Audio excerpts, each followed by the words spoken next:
Ayun! Diyos ko, Rudy. Takbo ay ng bus 86. Bakit yun? Tigilan mo ako, kuya. Inaway ko yung driver, diba?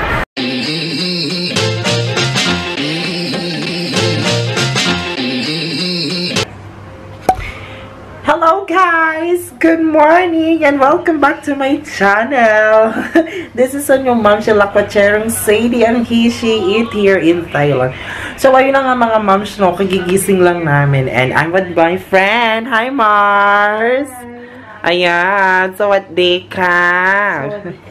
Second day niya ngayon dito sa Thailand and kagigising lang namin. We're staying here sa nasa Vegas Hotel kasi mamaya ang flight namin papuntang Vietnam! Hanoi, Vietnam! At ayun na. So, ano oras na ba? 7:45. And, yeah, nag-edit lang ako ng vlog. Yung vlog ko sa Loy. Tapos magbe-breakfast na din kami later. Ayun. Let's go, Rude. Friday. Ay, tignan natin mga magiging kaganapan mamaya. Hi! Ayun na nga, no? So, ma-check out na kami ni Jeannie ngayon. Ayan. Ang flight niya ay 3 p.m. Ako naman 6 p.m. going to Hanoi. And, ayan. Naka-impake na kami. We're good to go. And, kasi nagmamadali na kami. Alright, so I just passed the immigration and I'm heading up to my gate. Kasi walking after like mga 30 minutes pa. Hindi ako sa boarding gate. So, I think si Jeannie nasa Hanida rin siya, dumating na siya. And ito, mas ko dahil. So, ayun na nga, no? Nandito na ako sa boarding area or boarding gate. And, I think 5:50 yung boarding time ng flight ko. Grabe. Nakakaloka talaga dito sa Don Muang. Ang init-init yung airport nila and then okay naman, mabilis naman yung pila sa immigration pero I highly suggest na at least 3 to 4 hours prior ng flight kayo mag-check-in and then mag-web check-in kayo as much as possible or yung mobile app check-in na kasi yung pila ang mahaba dito dun sa may check-in counter aside sa immigration. So, I still have an hour para mag-end dito and I'm still catching my breath. Update ko kayo later kapag nakapasok na, pag nakalapag na ako ng Hanoi and I'm very excited. It's not too cold now, parang 19 or 20 degrees pero alam ko mag-drop shop ng mga 14 degrees tonight. So, update ko kayo pag nasa Hanoi na ako. Bye!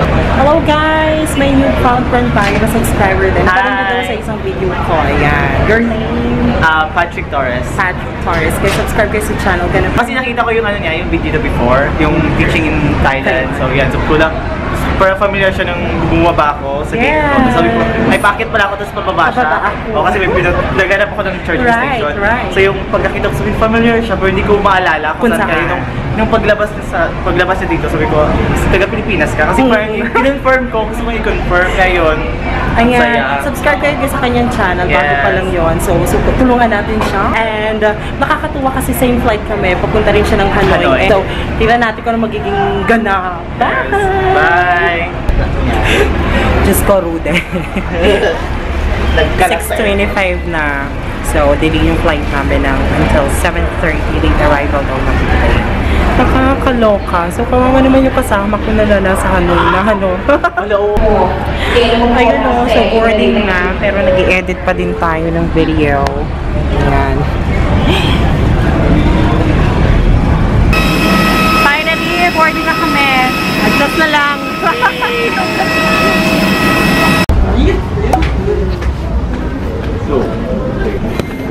Hi guys, I just landed here sa Noiba. Sa Hanoi. And super delay yung flight. So, kailangan ko magmadali kasi para makaabot kami sa bus going to Old Quarter. So, nagsikamit ako sa immigration. Later, see you later guys. Yay! Finally, nakita na kami ni Jeannie! Welcome back to my vlog! Hi Jeannie! O diba? Nakakaloka, super delayed yung flight. Hindi naman super, pero an hour. Skurode. So ito na, hindi namin alam kung saan kami. Garap na kami ng palitan. Bye! Guys, tip ko sa inyo, pag galing kayo dito sa kakalan nyo lang ng Hanoi, so from arrival Hall A1, diretso lang kayo, mag-turn right kayo dun sa Maritime Bank, yung color orange. Ang tapat niya ay yung big bowl kasi maganda yung palitan nun. And then, yung leftover na currency nyo na Vietnamese dong, i-change nyo naman siya doon sa tabi niya sa number 3 na BIDV foreign exchange. Maganda din yung palitan niya. So, right here na nakakaloka. Kailangan namin ng ng bus. My God. So, paglabas namin, sa tayo nagpapalit noon, Com Channel yung Bumblebee. So, maganda yung rate kasi yung 1,000 baht naging 698,000. So, ayan. Maghanap muna kami, mag-settle down kami kung saan kami sasakay. I love this place, Mars, no? Oh my gosh, I love this place. Look.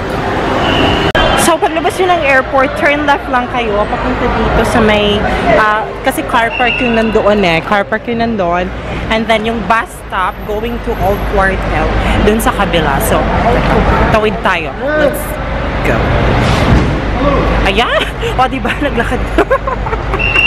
Nakakaloka. So, may bus stop dito. We don't know kung saan.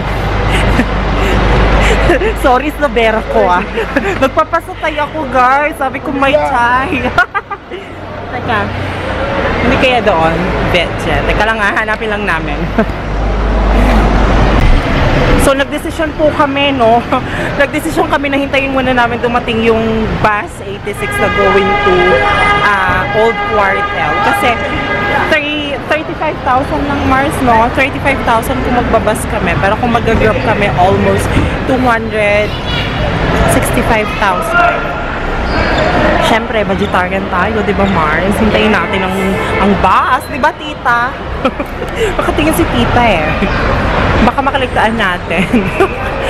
Ayun, tingnan natin kasi sabi, yung nakilala ko kanina sa airport sa Don Muang, 11:30 pa daw yung alis ng next bus from here sa airport going to Old Quartel. So, ang nice, no? Alam mo yung, basta, bet ko tong lugar na to. Balik tayo ulit dito, Mars. Gusto ko bumalik ulit dito sa Vietnam. Well, anong petsa na ba? My God. 10:30 na. Breakfast pa lang ang lapang namin ni Jeannie.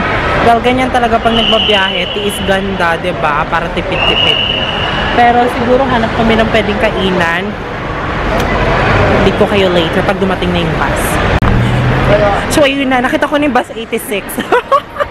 O, diba? Ayun. Diyos ko, Rudy. Takbo ay yung bus 86. Tigilan mo ako, kuya. Inaway ko yung driver, diba? Ayun yung bus 86, guys. So, paglabas nyo, diretso lang kayo, kaliwa. Oh my God, tayuan po siya. Well, that's okay. Mahalaga makaabot tayo sa bus. So, ito eksena namin. Ito eksena namin. Nakaupo ko sa bus. Mars, okay ka lang dyan. So, yun na nga. Tama paling desisyon namin ni Jamie na lumabas ng airport kasi sakto-sakto. Malis na yung bus papuntang court. Diba? Good luck. Sana bukas pa yung hotel. Kasi parang 12 minutes. Hanggang until 12 minutes. Finally, we're here. Nasa na kami hotel. So, nag-check na lang kami. Ayun si kuya. And tama talaga, Mars, yung may sense of direction tayo. Nakakaloka. It's been a long day from Bangkok. Just ko rin. Hi. Yan si Kuya. Hi, can you say hi to my vlog? Hi. It's okay. And nandito na kami sa loob ng room namin. Grabe, sobrang pagod. Nakakaloka. And ito yung room namin. Malaki siya. O, diba? Ayan. Twin beds. Pero yung twin beds sila, Mars, parang queen size bed. Ang laki. I didn't expect na ganito kalaki itong room na to. And then, ang toilet, malaki. Ayan yung toilet nila. Very basic lang naman. Ayan. Shower. May balcony. May flat screen TV. May cabinet. May fridge. May AC. And, magkano to? Parang 1,100 baht lang yata for 2 nights na. And, may bad news, guys. May bad news. Dahil late na kami nakadating dito at hindi naging pre-book ang ginawa namin for Halong Bay sana tomorrow. Yun ang plano namin. Kaso, hindi nakiayo ng panahon. Fully booked na yung mga tour for tomorrow. Kaya nag-decide na lang kami ni Jeannie na mag-walk tour na lang kami, mag-city tour na lang kami. Diba? Mas tipid yun, Mars. Diba? What can you say about our room? Sobrang laki. Ano pa? Diba? Queen size bed. Queen size bed. Tapos ito sa akin. Value for money. Oo. Diba? Super worth it. Tapos how about the location? Actually, hindi pa namin kasi ito na-explore kasi nga anong oras na. Pero lapit lang siya sa sa bus stop. Parang 2 minute walk lang siya. 2 minutes walk. And, ayun.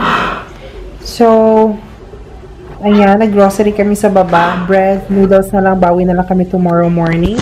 And, update ko na lang kayo, guys. Sobrang pagod talaga. As in, alam mo yun. It's been a long day. And tiring. Diba? Kaya, wala akong energy. Pagpasensya nyo na, guys. End ko na tong vlog na to. Okay? Bawi ako tomorrow. Bye! Good night! Mars, mag-good night ka sa kanila. Bye, guys! Ayan, bye!